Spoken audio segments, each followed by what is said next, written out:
Hello, world, and welcome to our Friday follow-up.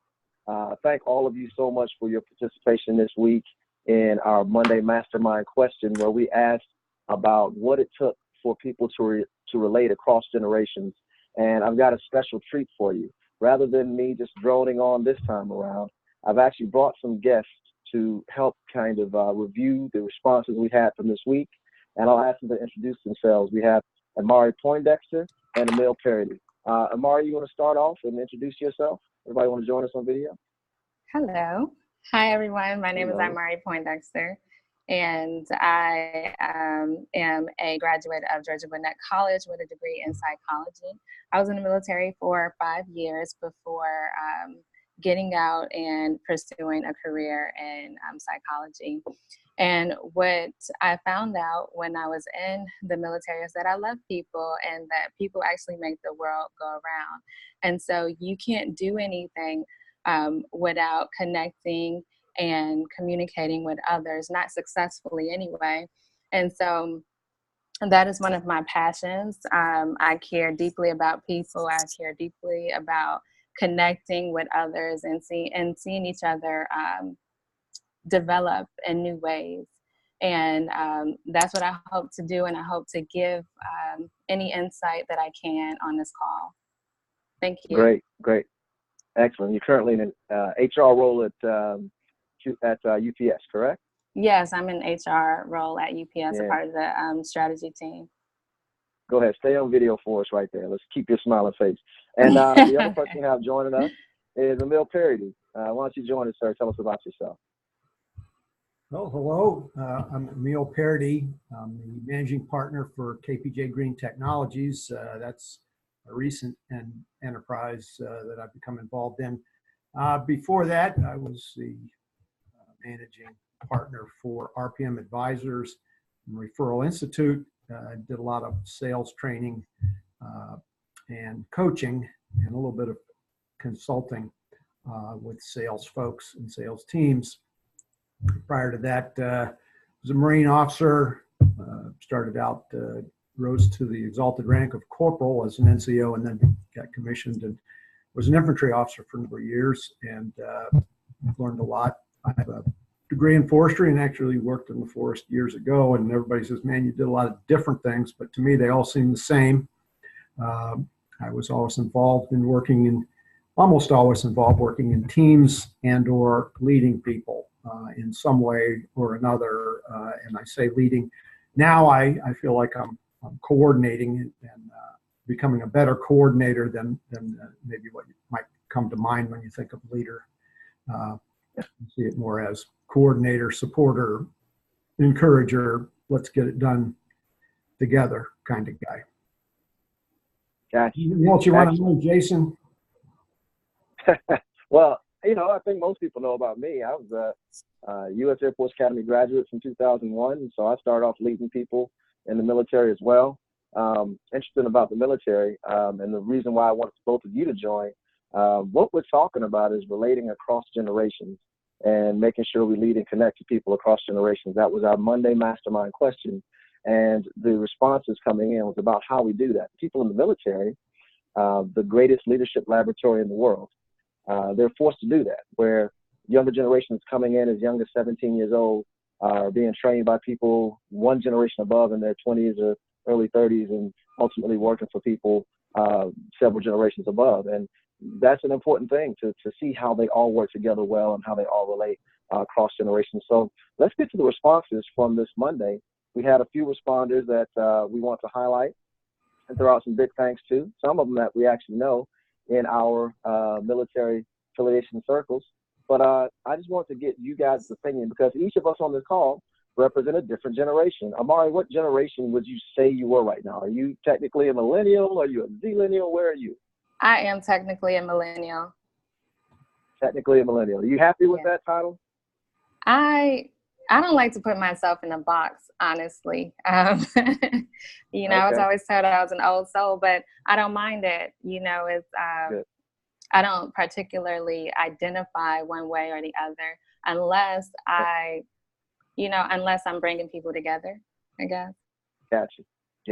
And Emil, what about yourself, sir?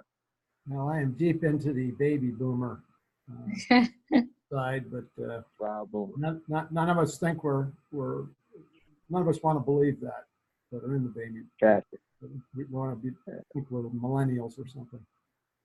All right. Well, I'm a proud Xer, 80s baby. So I'm happy to be here representing my 70s baby. I grew up middle school and stuff in the 80s. So I'm proud representing the Xers here. So let's talk about what we said. And again, it's the much maligned millennial moniker that I actually spoke out against on the mastermind, saying that it's unfair to think of millennials as any one thing.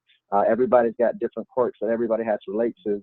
And how do we do that in a way that keeps everybody together? So let's look at some of the responses from this week's post. Caroline Chamberlain, who's doing great stuff in recruiting over at Hive Recruiting, she said something that has always stuck in me, this quote: treat employees like they make a difference, and they will.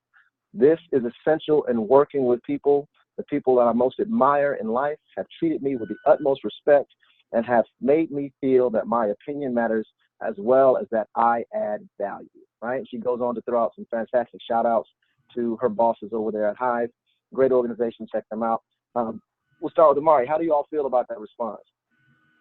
I think that response holds true, because studies have shown that we're social beings. And so what we want most of all is to feel connected, to feel involved and a part of something.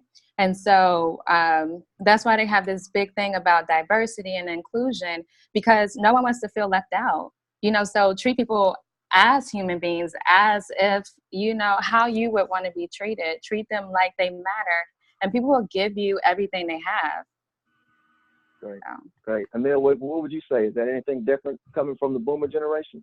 No, I think I saw, as soon as I got the idea that my main job, for instance, as an infantry officer, was to support my troops, make sure they're trained the best they could be trained, have the best equipment they could have, and be well taken care of, fed, housed to the best of our ability. Once I learned that was one of my biggest responsibilities, things started to go a lot better. So I think that falls under the umbrella of letting people know they're valued, finding out what they're good at, supporting that, and supporting them in achieving whatever it is that they can.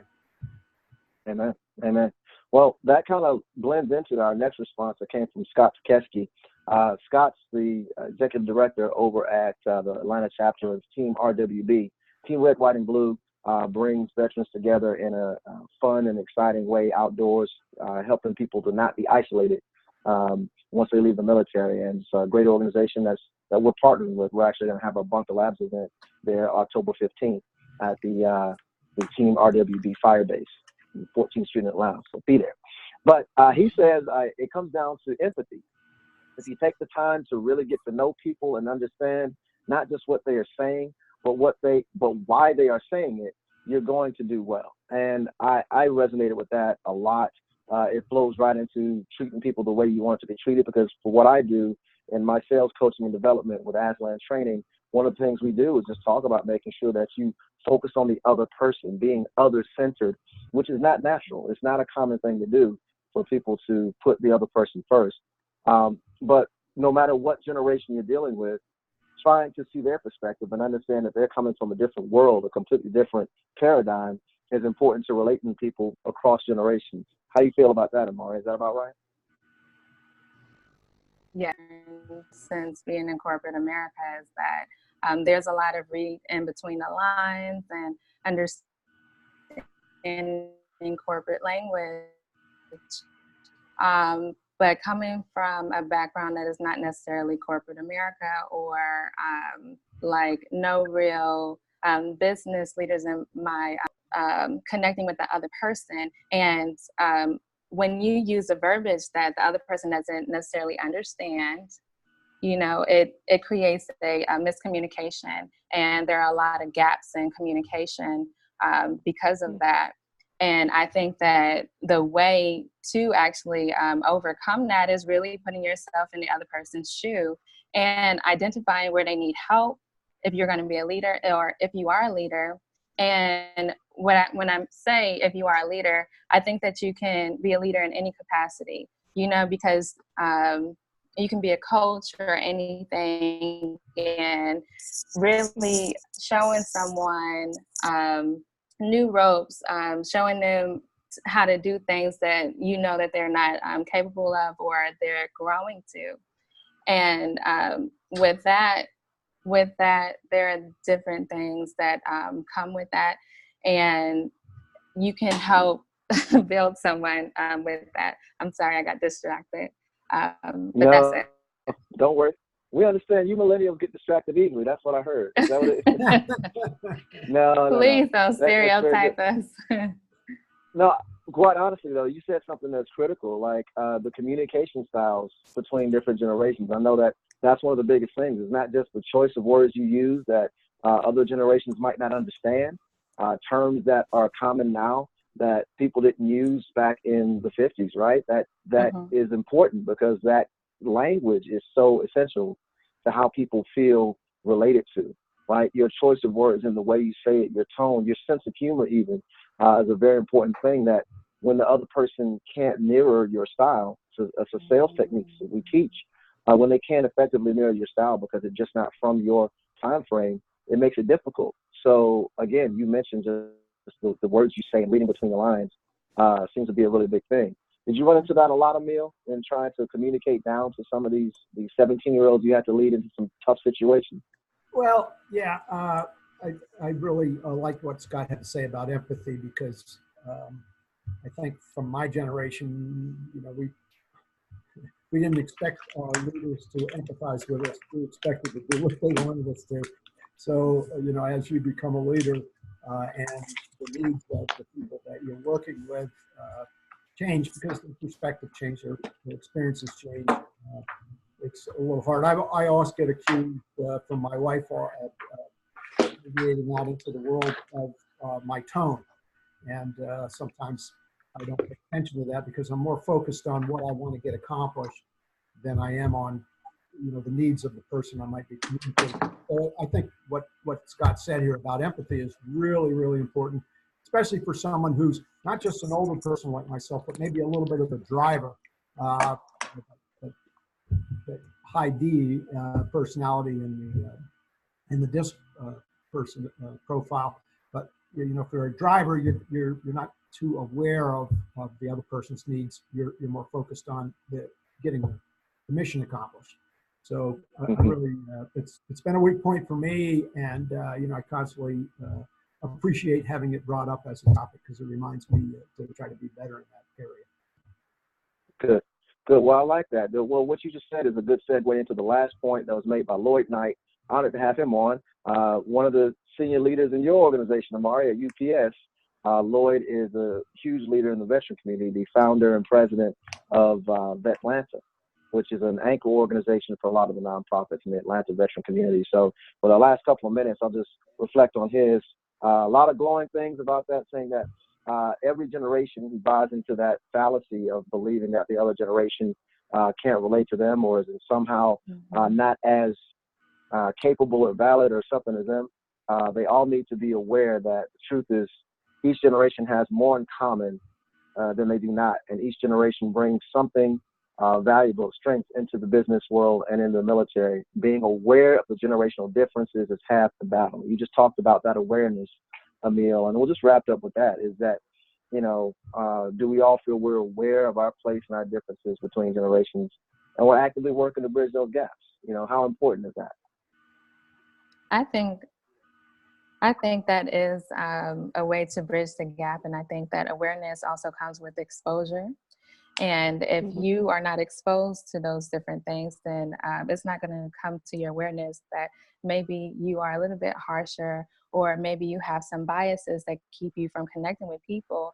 But putting ourselves out there, we're asked to do that all the time. Millennials, we're asked to put ourselves out there. We're asked to be a part of social media and be active, even though this is the time that we're living in. But we're also asked and requested to do the same things that everyone else is doing. Not everyone is super comfortable with doing that, but we're asked to put ourselves out there and gain other exposure. And so often I feel like we, because we are younger and a younger generation, we're asked to mold, into wherever we're going, into whatever place we're going to, whatever environment. And I think because we're asked to open up and be open-minded, that's something that I walk forward with, is awareness and trying to put my best foot forward. I won't speak for everyone, but I do think that is a way to bridge the gap. Excellent. And I think that's important too in the corporate world, to look at those generational differences and look at your personal biases. I really feel like all of you marketers and sellers out there, is huge bias in trying to appeal to the newest, hippest generation. All right, millennials are now turning 38, so we got to move down to the Generation Zers and get and shape and influence their behaviors because they're hip, they're with it. We want their attention and they're digital, and we want to get in their face, and everyone's trying to sell to the millennials. But recognizing again that your burgeoning leisure class are these baby boomers who have money to spend, and they have much more leisure time than even the teenagers do, because they've actually got their money in the bank and they don't even have to go to school. So they've got all the freedom, and we need to find a way to market to them, recognizing what appeals to them and opening yourself up as a seller, as a marketer, as a business person, to trying to appeal to all generations and know how to apply to them. Because if you can shape us Xers when we're leisure class people like the boomers, then we'll be ready to buy from you with all of our leisure time and money. So again, that openness and inclusiveness and understanding those differences is important in all aspects of life and business, right? And we defer, to our elder statesmen to finish up. You're going to take us out with your thoughts on understanding awareness of those differences as our last point. Yeah, I as I look at Lloyd's comment, it makes me think about something that I really believe comes down to, I think a lot of times we ignore human nature. And human nature is human nature. I don't care what age you are, there are certain basic drives and needs that we respond to and that cause us to react. And so, I think if you can acknowledge and understand and acknowledge human nature, regardless of the generation, you're probably going to be a little more successful than perhaps people that are less aware of that and sensitive to those things. And I say that without being hypersensitive one way or the or if you want to take the extreme person that doesn't pay any attention to it all. The other point I'd like to make before I check out is, Jason, I heard it said that the Gen X guys are really the glue that binds all the generations together, because they hate the baby boomers, because the baby boomers are doing things the old way and whatnot, and they hate the millennials, so that because they don't get it, they're not hardworking, and all of the stereotypes that are attached to millennials. So the Gen Xers are the glue because they hate all the generations around them. So it's really good stuff. To quote one of my favorite artists, J. Cole talked about being the middle child, right? In the middle of two generations, big bro and little bro at once. So that's important. And I think that being able to have a solid view, knowing the differences between the two and knowing why you have to relate to both is important. And I like that you pointed out that us Xers are kind of in that place. We have a generation, a very established generation in front of and behind us, right? Which until recently, the millennials didn't have, until you got kids of your own and a house of your own, and you got younger people who you suddenly can't relate to, it doesn't give you a reason to reach forward and back. When you need the credibility of the boomers, because that's who you're selling to, and that's who you need to associate with, and that's the circles you want to move in. But you also have to train and develop the people behind you. That gives you a need to have that commonality in both directions, to have that bidirectional knowledge and understanding. Like we said in my generation, knowing is half the battle, right? So yeah, I think there's something to that for us. And you guys in the millennial generation are going to see that. You got kids of your own now. You know, you got, you know, houses that you want to keep for 10, 15 years. So your perspectives change, your preferences and desires change. And to look at yourself as a generation, or for people to look at your generation under old paradigms and old stereotypes is not fair, because we're going to keep moving and growing and changing. And we need to keep seeking to understand each other in order to relate better. And the ones that do that best are going to be the best leaders in business and in life. So I encourage all of you out there who participated to do the same. Big thanks to both of you for joining us on our Friday follow-up. We'll try to do more of this. If you all liked it, please leave lots and lots of comments, and come back to us and tell us how and where we should do more of this in the future. But for now, I just want to thank you all for joining. Look for the next Monday Mastermind to come out bright and early Monday morning, where I'll be transmitting from Denver, Colorado, and hopefully giving you all some more thoughts to think about for the week. Share this with other people as well. Open up the community to other people who haven't participated yet. Let them know how they can be involved. And we just really appreciate you all for your time and your presence, and we'll see you around. Take care. Have a great day.